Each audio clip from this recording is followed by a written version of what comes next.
Hey, everybody, how you doing? Well, that's good. Welcome to PHLY Flyers, presented by your local Ford store and Bet365. My name is Bill Matz. I'm your director. Fun and games for the, evening again. I got to stop saying after. Is 4 o'clock still evening? Is it afternoon? Who's to say? But regardless, we are here in the Xfinity studio, and with me today... Yeah, it's just me. It's just me today, fam. The vacation days are getting out of hand. Honestly, we just had our boss come in and say he hasn't seen Brenna in a week and a half. I find that impossible because every time I'm here, she's here. But I was off. Charlie's off again. Listen, we're just getting it all in because when the season starts, it's freaking insane. But here we are in the Xfinity studio, and we have a lot to talk about today. But first, I got to try to sell you a couple of things. First, hit the freaking like button. I see we're already at 21, and I love that. 22 now, great. Hit the like button. Let me get more likes than any show Charlie did without me. That's what I want, is to have more likes by myself than Charlie got. I'm a crazy person. That's just what I want. All right, Flyers road trip coming up. Philly Sports Trips and PHLY teaming up to send us out to California, March 17th to the 22nd. We're going to see the Ducks in Anaheim. We're going to see the Kings in LA. There's going to be a watch party for the San Jose game, and John LeClaire is going to be there. You're going to want to book this now. Get your deposit down. Go to allphly.com. This is going to sell out. When the holidays roll around, you're going to want to have this thing booked and be making your payments so that you can go on this trip. It's going to be so much fun. Philly Sports Trip sent us to Montreal last season. That was a freaking blast. I got to believe this is going to be better. We're going to get the Boo Cutter in person, maybe make some time for Disney, maybe make some time for the beach, whatever. It's going to be 5 days in California. Come on out. Enjoy yourselves with the crew. Another thing, the DieHard sale. Eagles season kicks off on Thursday, and right now you can take advantage of a little deal we've got going on. $36 for the year, the football club special. You get that awesome free t-shirt. You get access to all of our premium content, our all-star cast of writers that we have, access to the Discord, discount on merchant events, all for the low price of $36. Football starts this week. Hockey and basketball just around the corner. Obviously, Red October is upon us as well. Now's the time. This is the perfect time of year if you're not a diehard. Sign up, get the $36 deal. All right, and finally, September is Big Brothers Big Sisters of America month, and we want you to donate. We want you to support Big Brothers Big Sisters.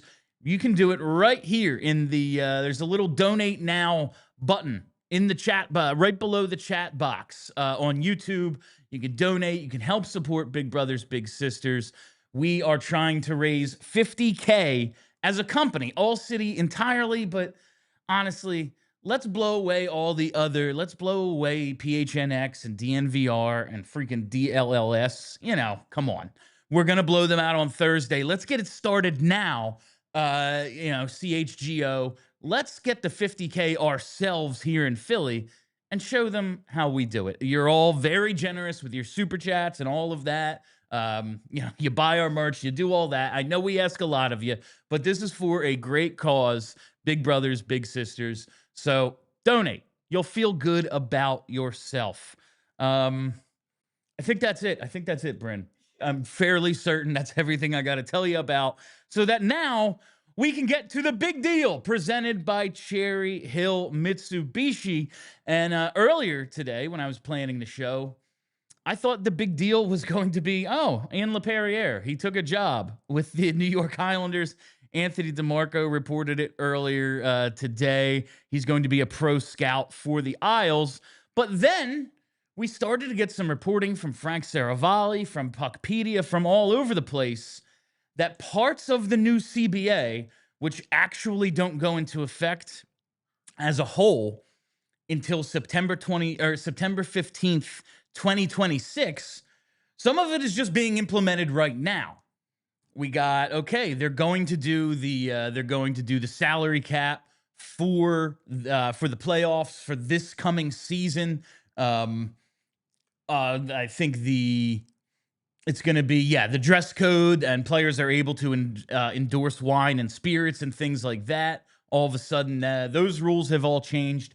And then suddenly we got reporting that the exceptional status rule for the AHL, which would allow every team one player who is 19 years old to be loaned to their AHL affiliate, would be put into effect this season.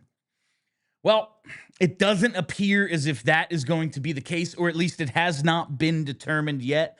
At first, Puckpedia reported that it was happening. I think they have since changed what they have on their website, but Charlie tweeted a little bit earlier that per a team source, the Flyers are still operating on the belief that the 19-year-olds in the AHL rule won't kick in until 2026-27. That would mean no Luchanko in the AHL this year. And Jackie Spiegel also reported, according to a league source, the AHL loan for one 19-year-old player per team is not one of the CBA changes that is effective immediately. So it sounds like maybe there still could be some negotiations with the CHL to kind of massage this and make it work. But it seems like, as of right now, this exceptional status thing is not going to go into effect for this season, which really does put a damper on what I thought was a really good idea. There's absolutely no reason teams can't have their own prospects who are signed to contracts play in their league, because it's a 20 and over league, which I think that's dumb. Like, they're your player. You have them signed to a contract, but they have to go play in Guelph because the CHL says so. Like, I don't know, why do they get a say at all? Like, who cares? Who cares what the CHL thinks? I know you want to have a good relationship with the feeder leagues and everything, the young juniors leagues, all that, but at the end of the day, every player in those leagues wants to go to the NHL. That is the end goal, or be a professional in some way. It's incumbent on the CHL to make nice with the NHL, not the other way around. And I know that if you don't have the superstars and everything in those leagues, like, they won't be able to support themselves because less and less people will go. But here's the thing. The Connor McDavids of the world, the Macklin Celebrinis of the world, they play in the NHL at 18. You're not going to have those guys for their age, 18, 19, 20 seasons anyway. It's really the Jett Luchankos, the second tier guys, and it's only one per team that they're allowing. Like, I don't see why this is going to be a negotiation at all. I feel like the NHL can just go, 19-year-olds are allowed to be loaned to the AHL. Deal with it, CHL. And that's kind of the situation, but not the case. So we will see what goes on with Jett Luchanko. It would have been so freaking nice to be able to kind of have our hands on Luchanko and get to see him up close, get to see him in Lehigh Valley, get to see him against other pros, play against men, and kind of train him in a way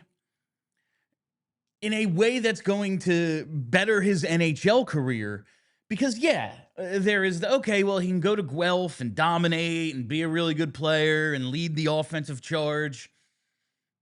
And I suppose that would have its benefits, play a big role at World Juniors, but I just don't know if that's the type of player ultimately Jett Luchanko is going to be. Now, I think he's got 2C upside, really good 2C upside. We'll see how it all works out.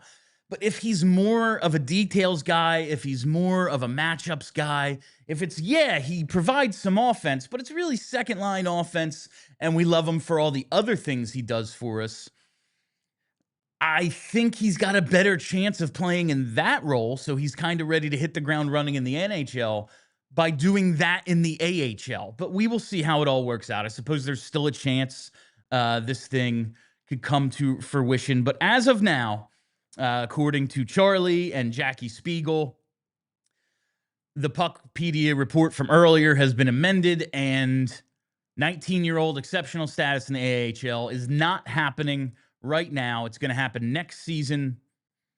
That's a bummer because it doesn't matter to the Flyers next year. I want it now because we have Jett Luchanko right now. You drafted the guy at 17 years old, and he's got to stay in a league that isn't really beneficial to him. It's annoying, but that is the big deal presented by Cherry Hill Mitsubishi. We will still see what sort of what the final version of the CBA rollout as they kind of do this transition thing. Let's see, Puckpedia still has it. AHL loans for 19-year-old play. Oh, okay, not yet in effect, but an effort is being made to negotiate with the CHL for the 25-26 season. All right, so that's a little clarification. They're working on it. We'll see, but teams, including the Flyers, operating under the assumption right now 19-year-olds are not going to be able to play in the AHL. If there's an update during the show, let me know. Other stuff that is going on, though, they are rolling out no deferred compensation as of October 7th, 2025. You can't have, the Jarvis contract, I think, in Carolina. There's been a couple of deferred money situations. That's going away on October 7th. There is a restriction on paper loans. This is interesting. So teams can't loan a guy to the AHL, their waiver-exempt players, in order to accrue cap space on off days and then just recall them. Teams like Montreal were hoping to take advantage of this because of the Carey Price contract. And now it looks like you're not going to be able to do that, so he's got to get traded. There's a lot going on with that, but that's the restriction on paper loans. There's a restriction on second retention on a traded contract. That's going into effect this year. So you can't, when you trade a player and there's a retained salary, he can't be traded again inside of, I think, 75 days. So you can't get that double retention. So maybe this could mean players are traded sooner in order to get the ball rolling on such a thing. A little sooner in the season, we could see some trades, but with the implementation of the playoff salary cap now, you have to put a roster into the league register, game day roster. The guys who are going to dress have to be cap compliant. That's going into effect these playoffs. So ultimately, all of this is probably going to lead to a lot less of a fun trade deadline day. And I don't know, it's usually not that crazy to begin with. We always get all built up for trade deadline day, and then it's like, oh, yeah, nothing really happened. So that's going into effect. That's probably going to put a damper on trade deadline day. And the 4 recall rule after the trade deadline, you're going to be able to call up 5 guys. You're going to be able to make 5 recalls after the trade deadline, not 4, but no more than 4 can be on the roster at a time. So it's still, you can't have 5 guys up right after the deadline, but there's still a restriction, but they added a 5th one to it. So those are the CBA things being implemented right now or right when the season starts. Obviously, all the other stuff, contract term limit and all that, that doesn't go into effect until September 15th of next year. But yeah, that's what we got. They are rolling out the CBA in bits and pieces, some of it now, some of it prior to next season, so July 1st, basically, and some of it on September 16th, 2026. I don't know why they're doing it this way, but cool. I like that the players don't have to wear a suit. That's fun. They're all going to anyway because they're all boring as hell, but it's just getting all this together before the show, like, oh yeah, we're doing a mailbag today. It's going to be fun. It's like, yeah, like a third of the CBA is going into effect right now. Like, oh, okay, cool. But that is what we know as of now in terms of the CBA. And with that, let's throw it to our first commercial break. Gotta lead it off with our friends at Xfinity. You know, this is the Xfinity studio. And I was just telling a friend the other day, man, you got this great setup. I know you're excited. You want to have everybody over for the Eagles game on Thursday. You want to make this a thing, have people over for baseball playoffs. But the setup, man, you got a nice bar, you got some stuff going on, you got the fire pit. But your connection, man, your connection just isn't quite there. There's lagging, there's buffering. You're trying to switch between apps. You gotta get Xfinity. I know you want to go with something else, but just go with Xfinity. Go with the best, because if you call yourself a football fan, a hockey fan, a sports fan, you just got to have Xfinity. It's the ultimate sports destination. I can find the best games and my favorite teams all in one place. And the way I watch, it's next level. It's the perfect fan flex. I've got all the action right in my living room. Plus, Xfinity's got the best picture and sound with enhanced 4K. So it's clear. It feels clear, like I'm in the arena. Looks, sounds awesome. Sometimes I've got 4 games going at once because I can. Who doesn't want the quad box? On top of that, I get real-time notifications and live stats right on the television. It's the best seat in the house every time. Next game day, make sure that big fan isn't a big fail. Learn more at Xfinity.com. Xfinity, imagine that. Restrictions apply. Multi-view requires Xfinity 4K capable TV box. And while we're here, let's talk about Cherry Hill Mitsubishi. That's right, I can say it now. But here's a fact that's pretty sick. Mitsubishi Motors is #1 in customer satisfaction with dealer services among mainstream brands and SUV owners. That's just not me saying it for fun. That's J.D. Power. If you're looking for the most affordable 7-passenger SUV in America, Cherry Hill Mitsubishi and CherryHillMitsubishi.com have you covered with the 2025 Mitsubishi Outlander. And right now, you got to take advantage of their 0% for 60 months APR financing, or take home the 2024 Mitsubishi Mirage with payments starting at $55 a week with $0 down.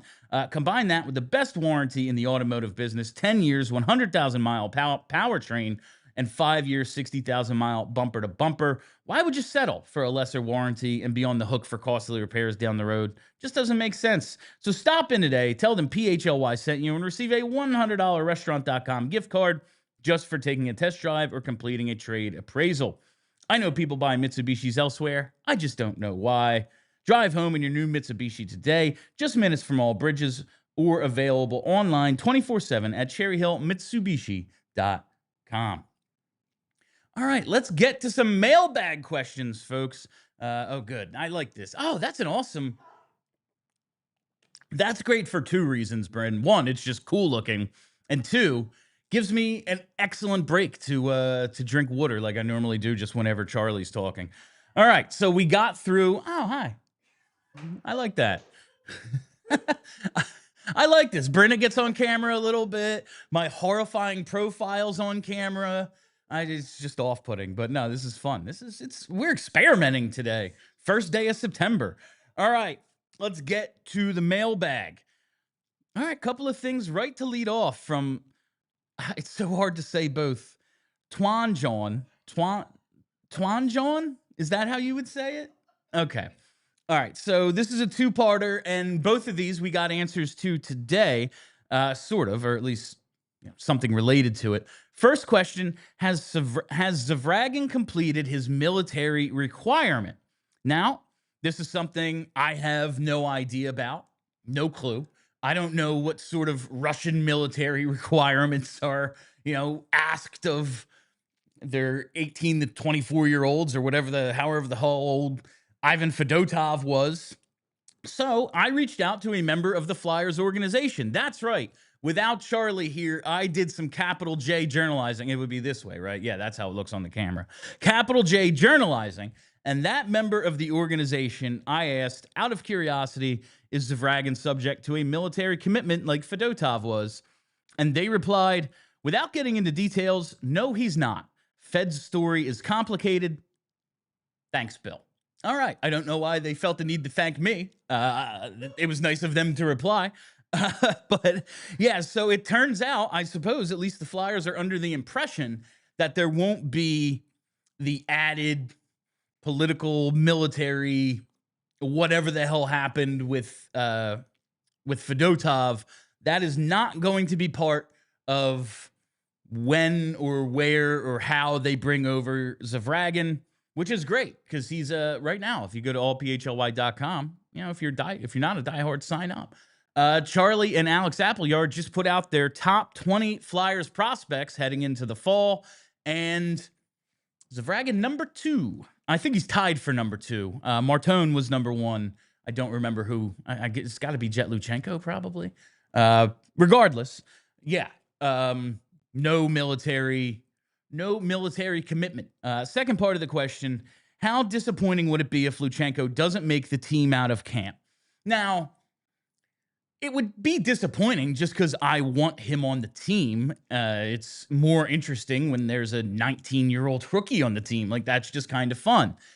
We talked about this, Charlie and I don't know, 2 weeks ago. When the hell was the last time we were on together? We did Friday, but that was an F around Friday. Does that even count? We talked about this a week or two ago. I love having Bryn here just as my audience so I can get the laugh. It's like the laugh track. I need to pause for it like a sitcom. But anyway, what was I talking about? Luchanko out of not making the team out of camp. Yeah, it would be a bummer just because, like, we want him here, right? It's more fun.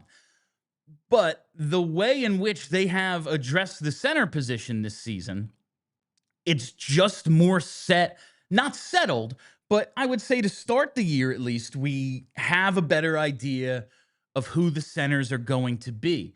Sean Couturier finished the year strong, looked good last year. The previous year, heading into last season, it was like, I don't know, is he going to play 40 games? He looked terrible.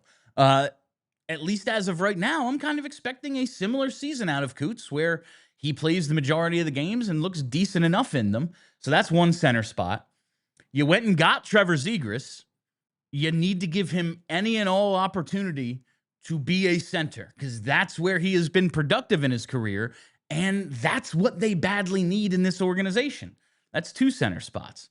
Noah Cates, he spent a year on the wing. He was getting scratched for Jett Luchanko to start last season. Noah Cates has proven himself to be an effective 3C in this league. That's a spot taken.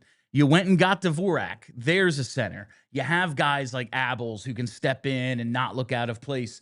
They have centers.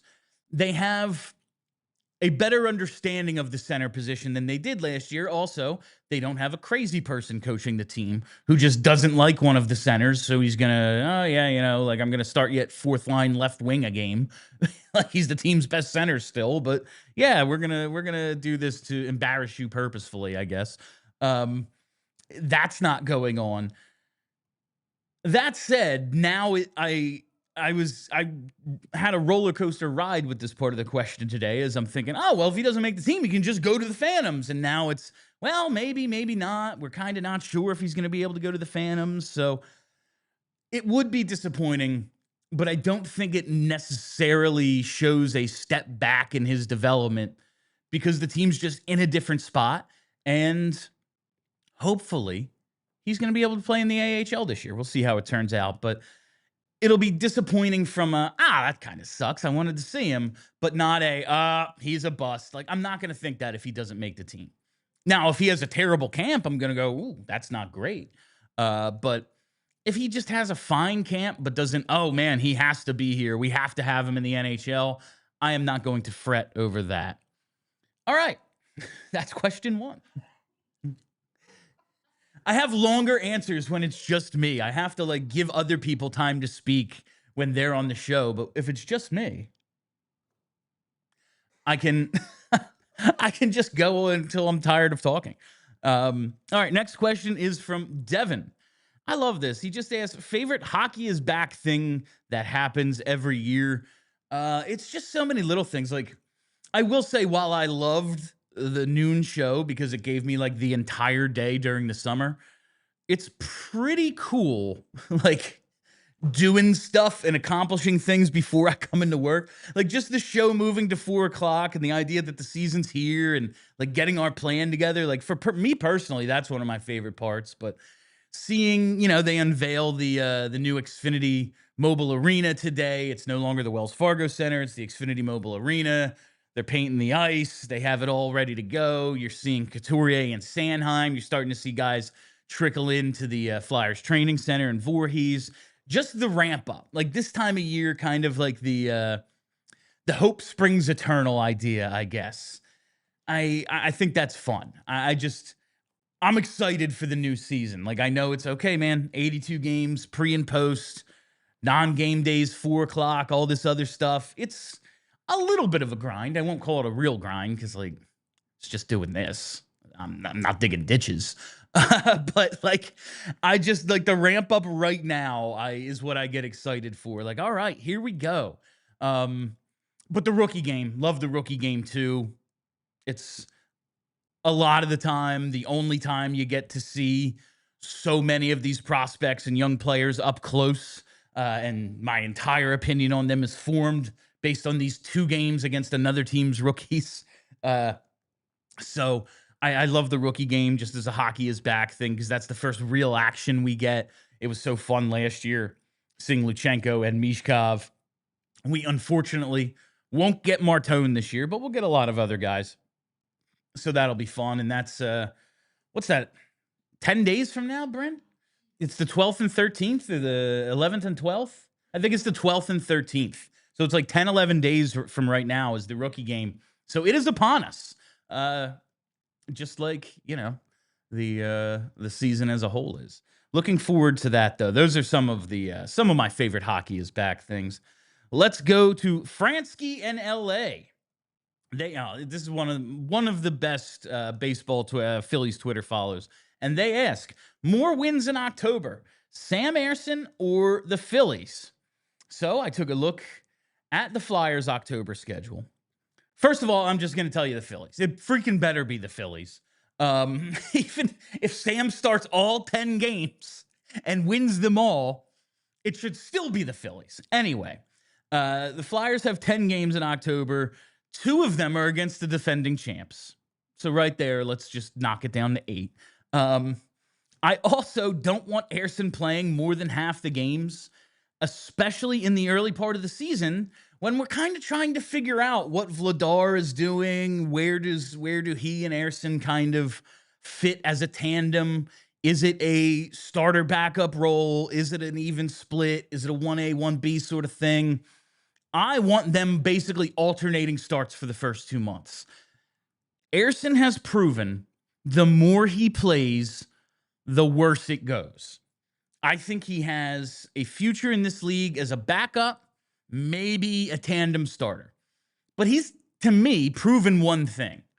He's not a 55-game guy. He's just not that. He can't handle that workload. He gets hurt. He wears down. He gets pulled from games early. It just goes downhill real quick. So there's no reason for him to start more than 5 or 6 games in October. Absolutely no reason to give him that sort of workload that early in the year when we don't know what the hell either of these guys are going to be this year. So if we're talking about 5 or 6, I think the Flyers are going to be better than last year, but are they going to win all of Sam Ersson's starts? I doubt it. The Phillies have to win more. For the sanity of this city, the Phillies have to win more than 5 or 6 October games. We badly need them to go on a playoff run. This is the championship window right now, this year and next year. I'm not counting on there being a 2027 season. In fact, I'm pretty sure there won't be. I've seen this happen in hockey enough to know, yeah, man, when the owners are fighting with each other, there's going to be a labor dispute.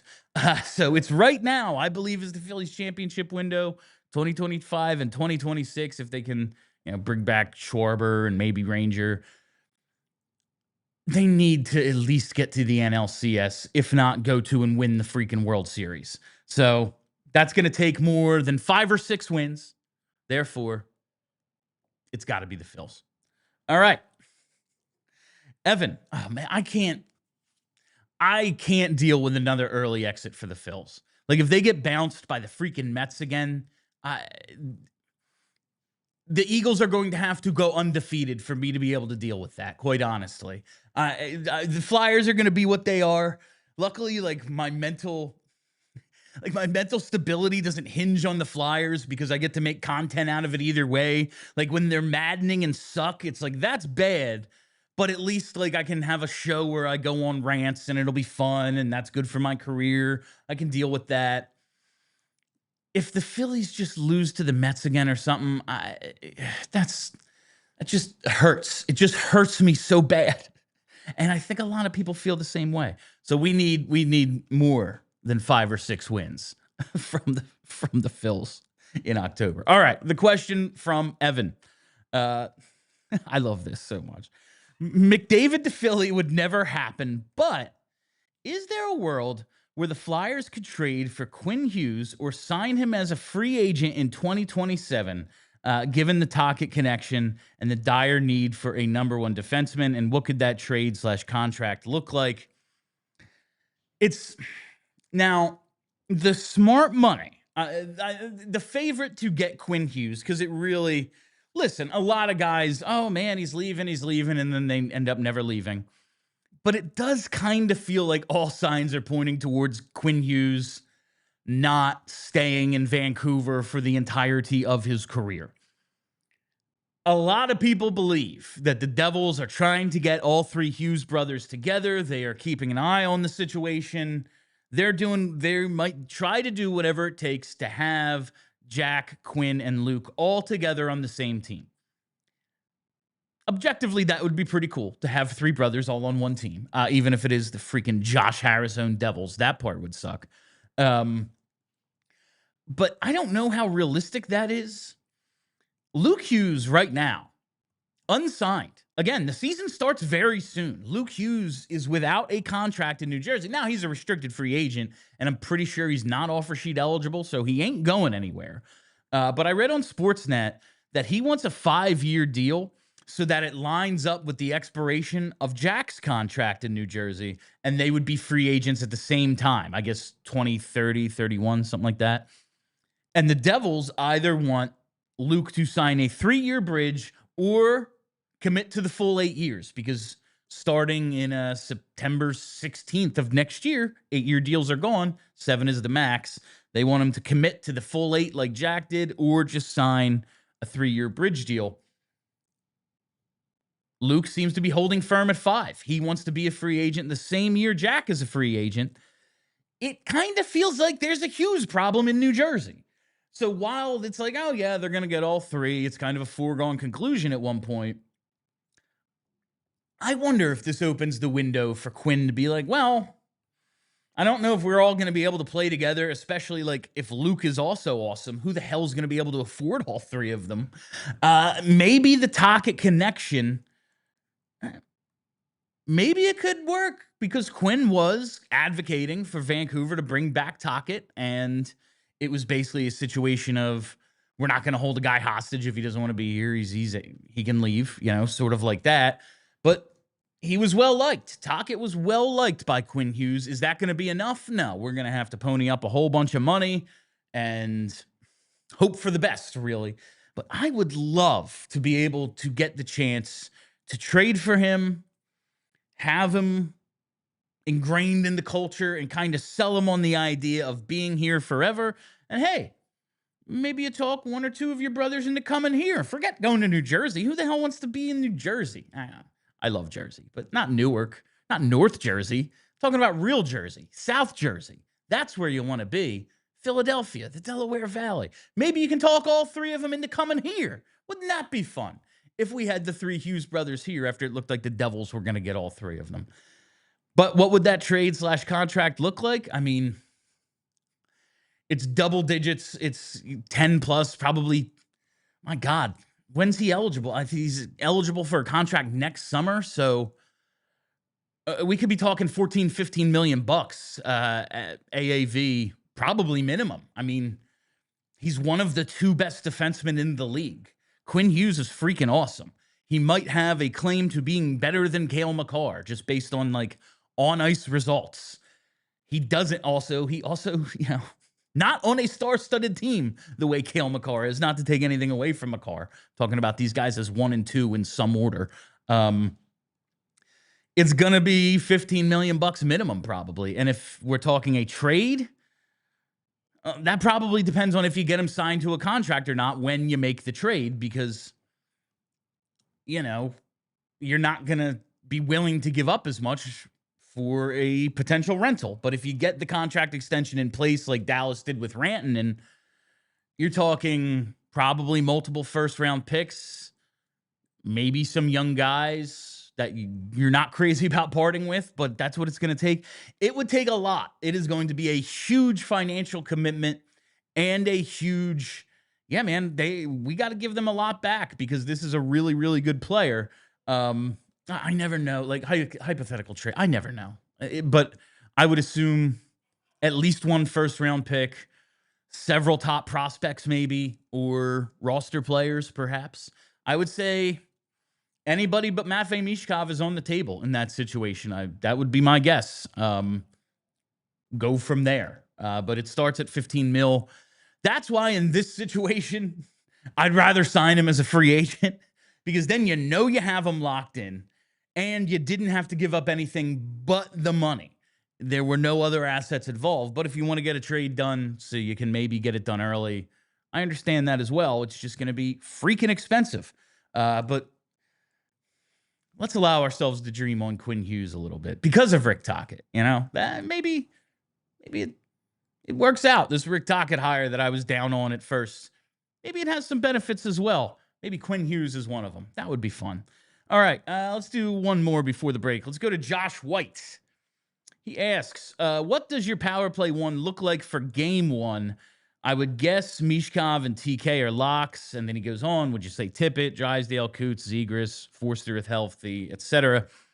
My locks right now are Michkov, Zegras, and Drysdale. I want those three creating together because I think that's the long-term future. Now, if after a couple of weeks, it's like, yeah, Drysdale not getting it done, let's try York.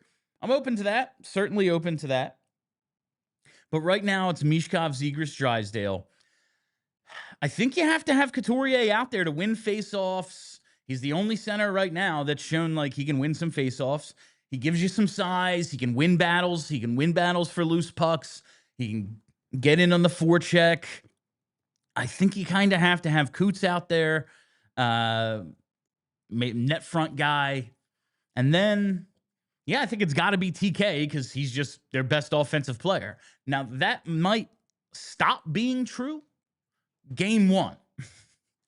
But right now, look at his production. I would call TK right now their best offensive player, and Michkov could supplant him as soon as the first shift of the first game this year. But he had 52 assists last year. Like, that is an incredible number. Not a ton of guys for the Flyers since the lockout have had a 50 assist season, and he had a down goal scoring year in which he set a new career high for points. So I guess it's got to be TK. Even like, that's where we're running into. Do they have enough size? Do they have too many guys? I just so badly don't want to put Tippett on the power play. That's really, he didn't score a single power play goal last year, first of all. And I just don't think he's earned it. I think he has to earn his way, especially to the top unit for game one. He has to earn his way onto that spot, and he hasn't done it yet.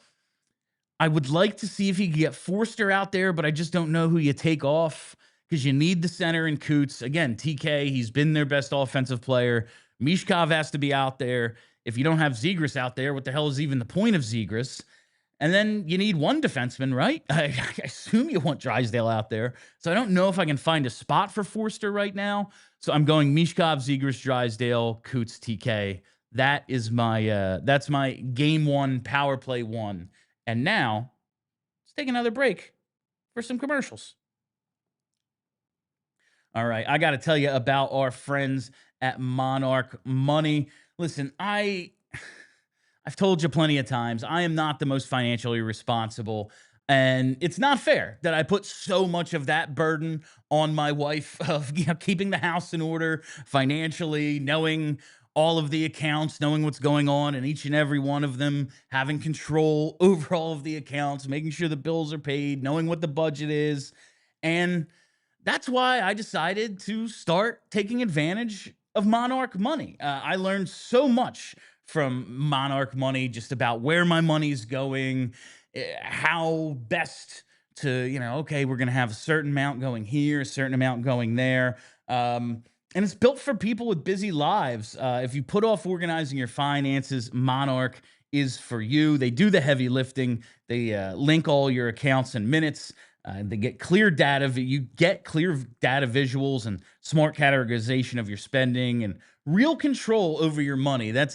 I didn't know how to put a budget together, do any of that stuff. And Monarch really, really came in handy for me. Just so I can have a better understanding and kind of take some of that burden off of my poor wife Ava, because she does have her hands full with me most of the time. But it's not just another finance app. It's a tool real professionals and experts actually love. It's been named the best budgeting app of 2025 by the Wall Street Journal. It's the best, man. Take it from me, a person who has no idea what was going on with their money before Monarch. So don't let financial opportunity slip through the cracks. Use code PHLY at monarchmoney.com in your browser for half off your first year. That's 50% off your first year at monarchmoney.com with code PHLY. While we're here, let's talk about Bet365. Whatever the moment, it's never ordinary at Bet365. From the 90 million users worldwide to their almost 800,000 live stream events each year. You know I love those early payouts for the NHL. They've pioneered live in-game betting. It's available across 78 different markets. But did you know you can get those early payouts not just for the NHL, not just for the NBA, but for Major League Baseball as well with the Bet365 early payout offer? You're a winner. If your team goes 5 runs ahead, you get an instant payout on straight bets, and parlay selections will be marked as winners. All you got to do is download download the Bet365 app and use code PHLY365 when you sign up. Why? Because they have a great deal coming for you. Breaking news from Bet365. New customers now get $200 in bonus bets when you bet just $5, win or lose. Again, all you got to do, sign up, use the code PHLY365, deposit $10 and place a bet for $5 to get $200 in bonus bets if your bet wins or loses. Bonus bets can be used on the spread, totals, player props, futures, and more. Whatever the moment, it's never ordinary at Bet365. Must be 21 or older and physically located in PA. If you or someone you know has a gambling problem and wants help, call 1-800-GAMBLER. All right, what was that? That was the power play question. So now let's go to, it's Paul with the great ideas. Paul always has great ideas. He asks, which season was more exciting going into it, this year or last? Last year had little hope for team, but Michkov alone made it exciting. This year, I feel the excitement is more about the unit as a whole and what a glimpse into the next great team could look like. Yeah, last year was the excitement of the unknown. Like, we have this new cool thing. We don't really know what it's going to be, but we think it's awesome, and then it is awesome, and it was fun in that regard. But even with Michkov, that middle part of the season where he just wasn't scoring, that got really arduous. But I think the excitement going in, there was just so much. Like I said, that rookie game last year up in Allentown where you got Michkov and Luchanko, and then Luchanko makes the team out of camp, so we have 2 rookies to start the year. Like, that was really fun.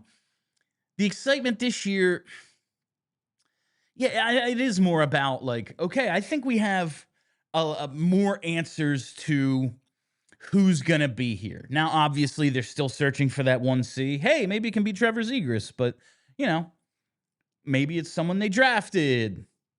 Porter Martone isn't here yet, but there's kind of that sort of unknown. But we saw Tyson Forster beat his goal total from last year. We think he's going to be a part of it. We saw Cam York at the long-term extension.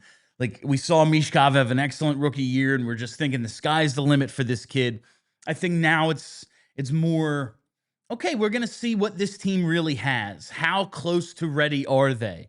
Like Danny and Jonesy have told us time and time again, the players will let us know when the rebuild is over. And I think we're going to get our first look at how close we are to that this year. And that's exciting. Is it going to be, we had higher expectations, but the goalie stunk again. So, yeah, Michkov and Zegras, they put up a ton of points, but we're picking in the top 10 again. Or are the goalies going to be just good enough that all these pieces we think are coming along, They're a little closer to a done product than we thought, and they're fighting for a playoff spot in the second half of the season. Like, it's more about the team than an individual, like Paul said. But which one was more exciting going into it? The Michkov mania was really, really fun. But I gotta say, because I saw him last year live up to expectations, I'm more excited this year because now it's him and a bunch of other stuff. It's okay. The excitement of, is he going to put up, 80, 90 points this year? And what's Trevor Zegras? I think there's more because we just have more answers to some questions. Like, there's no more, I wonder what Joel Farabee's going to be. How much time we're going to spend on Morgan Frost? Like, so many questions have been answered that I think we're finally going to be like, okay, how close are they? What do they actually need? That's what we're going to find out this year. I think that might be a little more exciting than just, new toy. It's okay. This toy is awesome. What about all this other stuff too? How does it all fit together? We're going to find that out this year. So I'd say I'm a little more excited for this year. Bryn, because of the donate thing, there's no super chats, right? No, there are still super chats. Okay, awesome. Great. I'm just curious.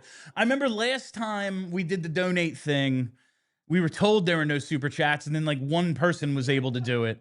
So I was just curious what the super chat situation was. All right, but that's Paul's question from AdrianAdrian.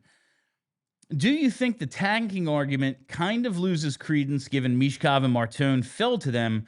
The only real year they could have tanked for a clear 1C would have been 2024 for Celebrini, and banking on tanking for 1 year seems like some low odds gambling. Yeah, I know because I lived it with the Sixers and working in sports talk radio at the time. Like, there is credence to the multi-year tank. And as a younger fan, I was down with that. But I'm going to be honest. I really don't want to deal with another terrible year. It's hard to say because, like, you have to face your own mortality. But these are real years. Like, these are years that are happening that you're just throwing away. And I know, like, you're not throwing away the whole year when your hockey team is bad or whatever. But, like, we all love the Flyers, right? I don't want to watch the Flyers lose on purpose for multiple years. And the only way to really do it, the only way to really go for it is to do it multiple years in a row. Because you see some years, okay, there's no real clear-cut one, or the rankings are just wrong. You have a draft like 2017. Like, yeah, Hischier's good. He's really good. Patrick, bad. The next three guys, stars. Like, low odds gambling is the best way to put it, as Adrian said. Like, I just don't want to watch it. I maybe that, you're going to live in mediocrity forever. There's other ways to do it than being bad for a freaking decade. And I don't want that. I don't want to watch a bad team year in and year out. And they did get lucky with the Michkov pick. That is kind of like picking in the top two when the guy clearly is that sort of talent. And Porter Martone, all accounts are, if he played center, he could have gone second in this draft, third in this draft. And this was a draft that was all about size and centers. And so he falls to them at 6, I do think there is something to Adrian saying, like, it loses credence. But really, it's more, I don't want to watch it because the only way to do it right is to do it 4, 5, 6, 10 years in a row, hoping you get a couple of those franchise players along the way, because we all know it can go the other way. Example, in this city, in that same building, the now Xfinity Mobile Arena. How'd it work out? How many of those guys are still on the Sixers? The answer, 1. They're at the top of the draft how many years in a row? Top 3 picks? None of them worked out except one guy. I don't want to live through that. Maybe it's because I'm getting older and I'm like, how old am I going to be when they actually win? Am I going to be able to party my ass off the way I want to at 65 years old when they finally win a Stanley Cup? The fact that they have gotten lucky, I think, in the draft with the way Michkov fell to them and the Martone situation, I do think it's like, well, maybe they don't have to tank. Yes, they need more talent. They need more really good players, but there are other ways to go about it, and they did get some pretty damn good players, despite not picking in the top 2 or 3. All right, let's go to Crud Muddler, one of my favorite names every time we do a mailbag. What is the minimum stat line you would consider a success for Martone in his first collegiate season? That's a good question because we talked about James Hankins leading up to the draft, and it's like, oh, he's the presumed number 1 pick. And then he has a point per game season, which is fine. He's clearly good, but he didn't have that crazy season where he's just, oh, yeah, man, this guy running away with the Hobie Baker, one of the best players in college. Like, he wasn't quite that, and he falls, and it's a little bit of a disappointment. Now, Martone's in a little bit of a different situation because he's a year older. This is his draft plus 1 season. Hankins was a true 18-year-old freshman, where Martone is closer to 19 in his draft year. So he's a little older and he's a little bigger, but it's just so hard to tell with college. That said, because of his size and his age, I am hoping for a point per game season. Freshman years can be weird. We see it. Maybe you just don't click with the coach. Maybe you're just having trouble adjusting. You're away from home for the first time or whatever. But it's, he did play major junior. But it's a different game. It seems as if it's a different game. It's a different lifestyle. It's a different schedule, all those things. But I am expecting Martone as, a guy we are, if not hoping to be a superstar alongside Michkov, at least a supporting star. I would like to see him be at least a point a game player. I think that's, if it's 40 and 42 games, whatever, 0.9 points per game, that's fine. I'm not going to nitpick over, he didn't get 2 more secondary assists, therefore he's a bust. But I would like to see him be right around that point per game, just to kind of put us all, oh, okay, we did get another one. We did get another guy who's going to be, a really good top 6 forward for this team. All right, I think we have, J-Hock, another question about Porter Martone. Do you see the Flyers signing Martone after his college season or waiting until next year? And what's your prediction on Martone for this season? I'm hoping for around a point a game, but do I see them signing Martone after his college season, which would effectively, okay, you get into a few games at the end, you burn a year on the ELC, or do you wait until next year?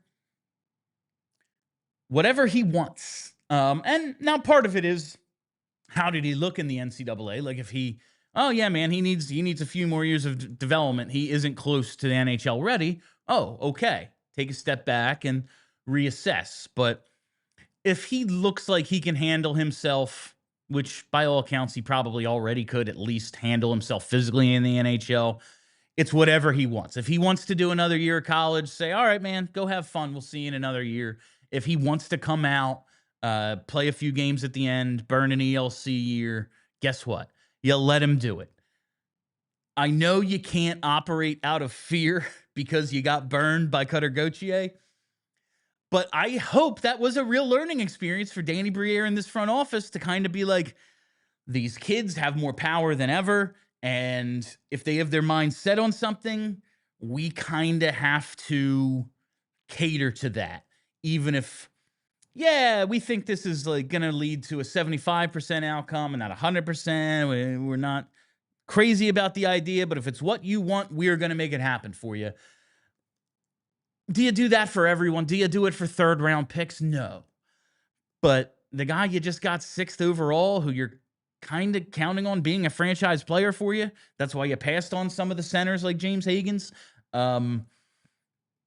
You do what they want. So do I see the Flyers signing Martone after his college season? Yeah, if he wants to. If he wants to come out, if he thinks he's ready to go to the NHL, yeah, you do it.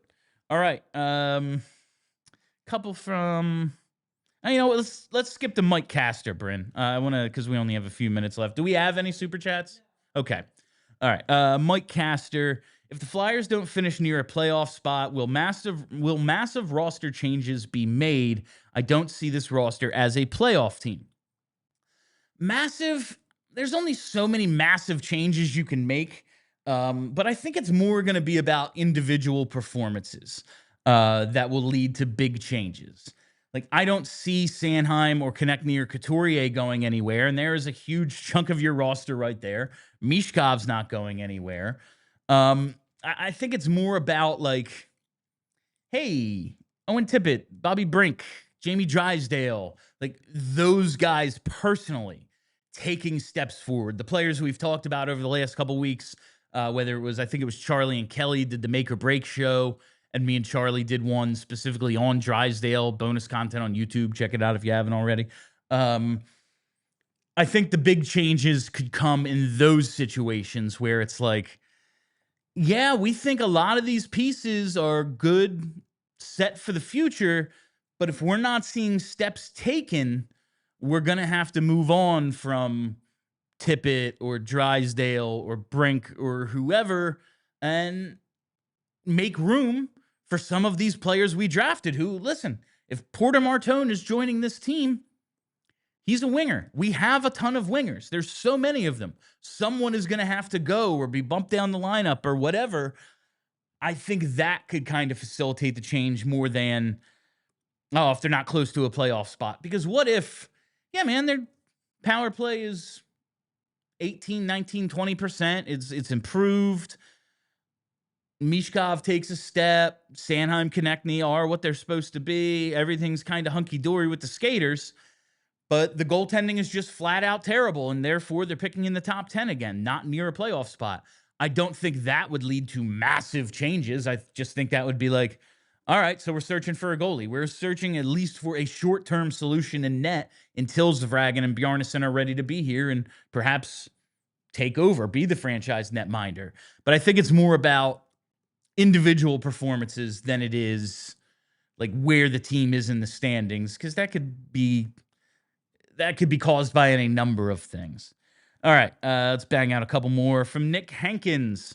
Why does local media seem so much more positive about the direction of the team versus the national media?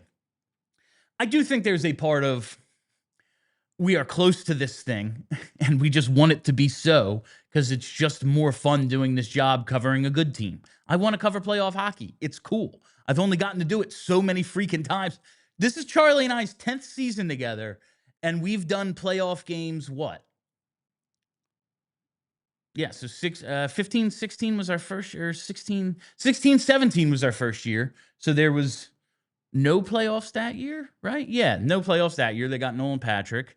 And then playoffs in 18, none in 19, playoffs in 20, and that's it. We've done playoffs like 4 times as a show together. We've been doing this for like 10 years.